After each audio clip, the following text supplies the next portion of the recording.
여러분, 그 교재 이제 20일과가 되겠죠. 고난의 상황을 고치시는 하나님. 이제 본문은 예레미야가 3장 19절부터 26절이 되겠죠.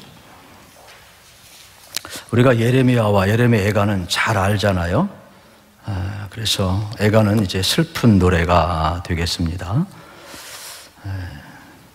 우리 본문을 같이 한번 읽어보도록 하겠습니다. 같이 3장 19절에서 26절까지 같이 한번 읽겠습니다. 준비되셨죠? 시작. 내 고초와 재난 곧 쑥과 담즙을 기억하소서. 내 마음이 그것을 기억하고 내가 낙심되오나 이것을 내가 내 마음에 담아 두었더니 그것이 오히려 나의 소망이 되었사옴은 여호와의 인자와 긍휼이 무궁하심으로 우리가 진멸되지 아니함이니이다. 이것들이 아침마다 새로우니 주의 성실하심이 크시도소이다.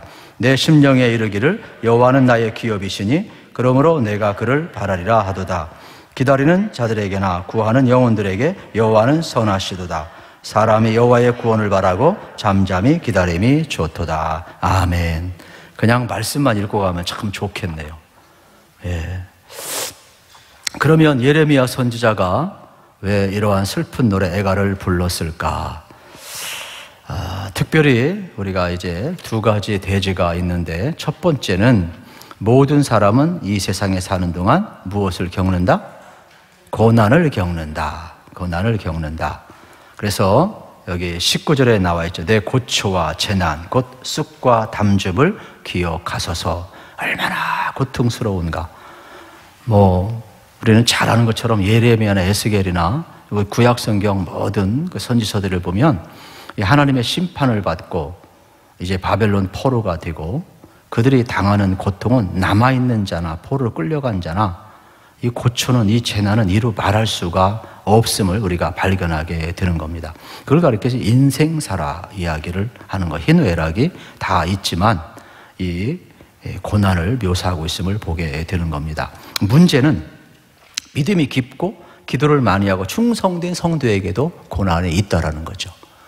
이게 이제 우리를 힘들게 하는 거예요. 욥의 고난도 그렇고 성경 속에서, 그러니까 예수 믿는다고 거기다 써놔요. 예수 믿는다고 고난이 면제되는 것이 아니에요. 오히려 예수님은 자기 십자가 지고 나를 따르라고 그랬어요. 그러나 예수 믿는 사람은 고난을 이길 힘을 주시는 거죠. 아멘. 예, 거기다 하나 더 써놔요. 예수 믿으면 고난을 이길 힘을 주신다. 우리는 고난 속에서 살지만 고난을 이길 잠재력을 가진 사람들이에요. 선지서가 왜 이렇게 훌륭하냐? 지금은 재앙이 내려 고난의 때지만 우리가 어떻게 됩니까? 하나님의 뜻을 받들면 이 고난은 지나갈 것이고, 어떻게 됩니까?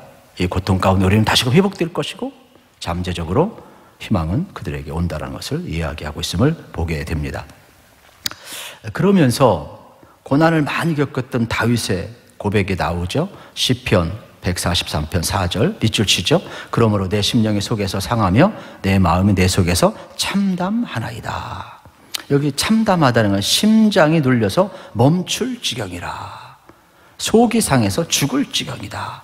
이게 다윗은 하나님의 사람 아니에요. 다윗에게도 이런 일이 있었다, 이러한 내용이 되겠죠. 또 이사야서도 마찬가지예요. 하나님께서 이사야 48장 10절에 고난의 풀무불에서 택하시고 연단하시고 점금같이 나오게 하시는데, 이 풀무불을 연단하는 것 아니겠습니까? 우리가 용광로 속에 들어가면 다 어떻게 녹아지고 이제 순금으로 나오게 되는 거죠. 이 고난은 사실 용광로와 같아요. 여러분 이걸 알으세요. 고난이 있으니까 겸손한 거예요. 고난이 있으니까 여러분들이 더 순결해지는 거예요. 고난은 저주가 아니에요. 축복의 통로임을 믿으시기를 축복합니다. 그래서 고난을 해석을 잘 거기다 써놔요. 인생은 해석이다 써놔요. 변장한 복이다, 변장한 축복이다. 고난은 저주가 아니라 변장한 축복이다. 인생은 새롭게 해석해야 된다. 문장을 하나로 묶어놨지만은 대단히 중요한 내용이 되겠죠. 그래서 고난 안에서 하나님의 도우심과 능력을 경험하는 귀한 은혜가 있기를 바랍니다. 두 번째로, 고난 속에서 하나님의 자비와 긍휼하심을 바라보아야 된다. 이야기하고 있음을 보게 됩니다. 22절에 여호와의 인자와 긍휼이 무궁하심으로 우리가 진멸되지 아니함이다. 이거예요. 여러분, 하나님의 사랑, 하나님의 긍휼, 하나님의 선하심이 역사를 이끌어감을 믿으셔야 돼요. 인간에 의해서 인간의 역사는 좌우되지 않아요. 하나님의 선하심에 의해서 좌우되는 거예요. 그러므로 내가 조금 잘났다고 교만할 필요도 없고, 내가 조금 실수했다고 뭐예요? 좌절할 필요도 없어요. 하나님의 선하심을 믿으십시오. 하나님의 긍휼과 자비를 여러분이 믿으시기를 축복합니다. 만약에 이스라엘 역사가 하나님의 긍휼과 자비가 없다면 이미 끝났어요. 이어지질 않아요. 그런데 하나님은 엎어치고 뒷접치고 어떻게 됩니까? 어떻게 해서라도 역사를 끌어가잖아요. 꺼져가는 심지 끄지 않잖아요. 이걸 알으셔야 돼요. 그래서 하나님의 인자하심, 하나님의 자비, 긍휼이 우리를 살리고 있다는 걸 기억하고, 거기에는 여호와의 인자와 긍휼이 무궁하심이라 말씀은 깊은 사랑, 신실한 사랑, 긍휼하게 해서 밑줄 쳐야 되겠죠. 이 하나님의 사람은 측량할 수가 없어요. 그리고 23절 아침마다 주의 성실하심이 크다고 새롭게 한다고 고백하고 있잖아요. 주의 성실하심이 크도소이다. 아침마다.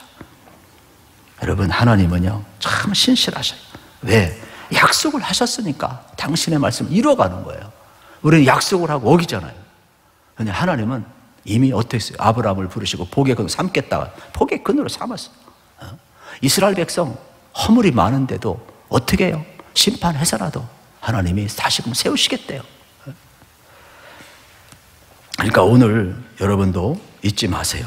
하나님의 이러한 신실하심, 인자와 긍휼이 여러분을 세워가고 성실하심이 날마다 여러분에게 있다는 것을 언제나 기억하시고, 만약에 하나님이 오늘 기분 나쁘다고 태양을 버려버리면 어떻게 될까요? 생각해보면 어떻게 될까요? 하나님이 기분 나쁘다고 지구 확 또 뺑뺑이 돌려버리면 어떻게 될까요? 지금 23.5도 기울어 있는데 약간 툭 쳐가지고 또 하나 어떻게 될까요? 그런 분이 아니라니까요. 하나님은 한결같이. 그러니까 우리에 의해서 좌우되는 게 아니라니까요, 여러분. 우리가 이걸 놓쳐서는 안 되는 거예요. 너무 하나님 두려워하면 안 돼요. 그래서 다윗이 훌륭한 것은, 저는 오늘 말씀 준비하면서 시편 18편 내가 1절 이런 고백이었나? 그런 생각을 다시 한번 해봤어요. 늘 내가 찬양을 불렀던 그런 노래지만은 새롭게 다가오더라고요. 25절도 마찬가지. 24절 여호와께서 기업이 되어 주신대. 자, 여러분의 기업은 하나님의 나라. 할렐루야. 이거 잘 기억하세요. 우리가 예수님 안에서 하나님의 나라를 기업으로 받은 사람이에요. 세상에 조그만 기업 하나 줘도 행복해 하는데 땅덩어리 조금 줘도 행복하잖아요. 여기는 하나님 나라가 있으니까. 아멘이시죠? 네. 또 25절 우리가 참고 기다리면 하나님께서 선을 베푸실 것을 말하고, 31절 우리에게 영원토록 우리를 버리지 않는다. 이거 확신하시기를 축복합니다. 그러면서 그 다음 문장은 하나님이 어떻게 합니까?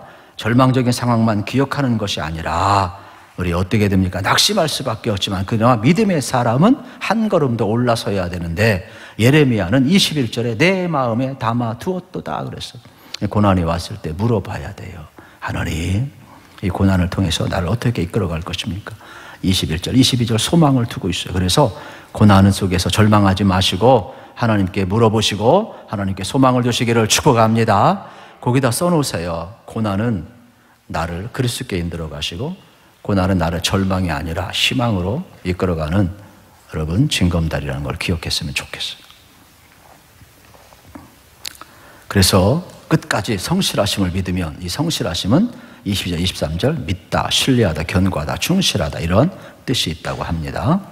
그래서 인격적으로 그분을 믿으면 하나님은 변함없이 우리에게 성실하시고 긍휼과 인자하심을 베푸시는 분임을 잊지 않기를 간절히 바랍니다.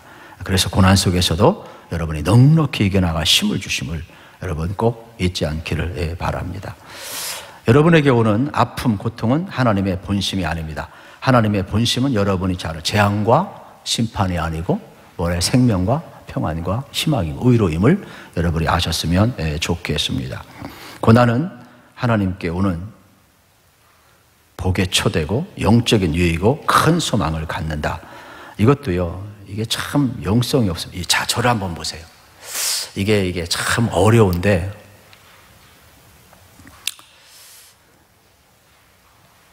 주님과의 교제가 없으면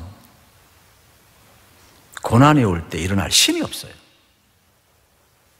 제가 지금 아무리 이렇게 말씀을 전해도 막상 여러분이 힘들고 어려우면 절망해요. 시험 들어요. 하나님 원망까지 나가요.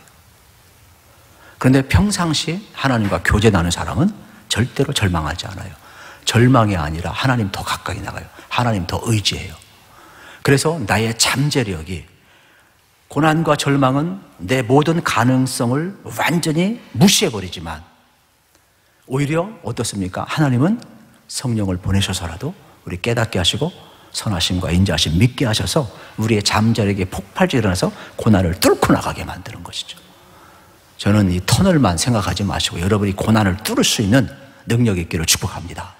그래서 하나님 우리에게 힘을 주시는구나. 그래서 거기에 변장한 복이라는 말을 잘 생각하셨으면 좋겠어요. 그리고 인자와 긍휼, 자비가 얼마나 큰가를 믿었으면 좋겠고 하나님의 구원을 소망할 수 있길. 그래서 슬픈 노래지만은 사실은 이 배경 뒤에는 슬픔 넘어 뭐가 있냐? 하나님의 희망이 있는 거예요. 이 부록처럼 예레미야와 이 에가서가 그렇게 되어 있잖아요. 그러니까 슬픔은 슬픔으로 절대로 끝나면 안 되는 거예요. 여러분이 회복하는 은혜를 꼭 누리시기를 축복합니다. 이걸 가지고 잘 정리하시면 되겠습니다.